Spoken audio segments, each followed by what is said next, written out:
Assalamualaikum warahmatullahi wabarakatuh. Perkenalkan, nama saya Farul Rozi, NIM 1905-10188, kelas Hukum Jaminan 6B, sebagai dosen pengampu Bapak Arif Rahman SHMH. Langsung saja, pada kesempatan kali ini saya ingin mempresentasikan materi tentang privilege. Langsung saja, dalam buku 2 KUH Perdata mengatur hak-hak lain yang bukan merupakan hak kebendaan tetapi mempunyai persamaan mirip dengan hak kebendaan karena memberikan jaminan kepada kreditur seperti privilege dan hak retensi. Yang pertama, privilege atau hak didahulukan. Maksudnya segala benda debitur baik bergerak maupun tidak bergerak, baik yang sudah maupun yang akan ada, menjadi jaminan utang secara pribadi sesuai dengan pasal 1131 KUH Perdata. Benda-benda tersebut menjadi jaminan bersama bagi para kreditur. Hasil penjualan benda-benda itu dibagi antara mereka menurut perimbangan piutang masing-masing, kecuali jika di antara para kreditur itu ada alasan yang untuk didahulukan pelunasannya sesuai dengan pasal 1132 KUH Perdata. Hak-hak yang didahulukan itu timbul dari privilege dan hipotek sesuai dengan pasal 1133 KUH Perdata. Lalu menurut ketentuan pasal 1134 KUH Perdata, hak istimewa atau privilege adalah suatu hak yang diberikan oleh undang-undang kepada seorang kreditur yang menyebabkan ia berkedudukan lebih tinggi daripada yang lainnya, semata-mata berdasarkan sifat piutang itu. Gadai dan hipotek lebih tinggi daripada hak istimewa, kecuali dalam hal-hal di mana oleh undang-undang ditentukan memberikan jaminan atas piutang. Oleh karena itu, pengaturan ditempatkan bersama dengan gadai dan hipotek dalam buku 2 KUH Perdata yang sebenarnya kurang tepat. Lalu hak privilege dikatakan bukan hak kebendaan karena ada beberapa poin di sini. Yang pertama, privilege baru timbul apabila suatu benda yang telah disita ternyata tidak cukup untuk melunasi semua utang.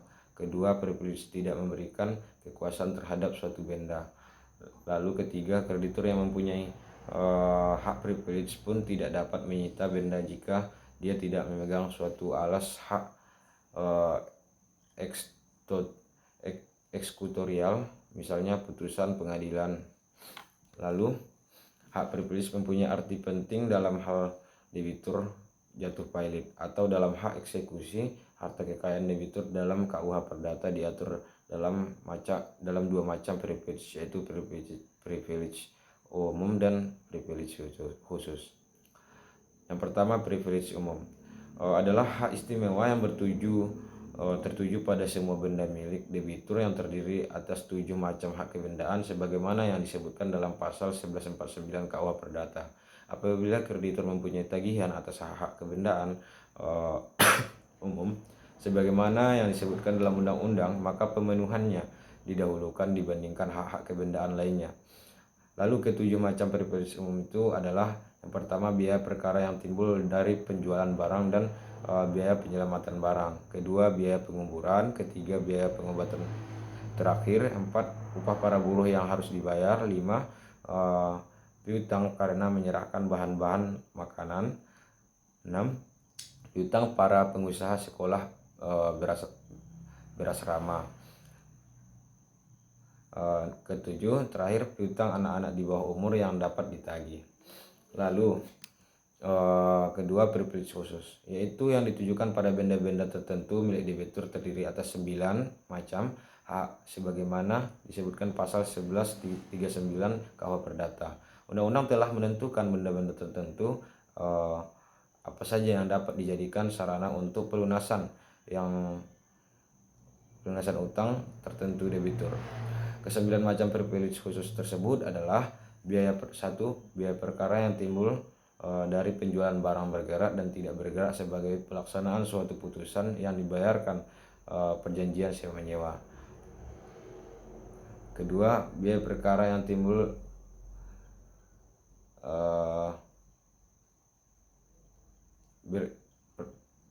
kedua itu biaya perkara yang timbul dari penjualan barang bergerak dan tidak bergerak sebagai pelaksanaan suatu putusan yang dibayarkan dari hasil penjualan barang.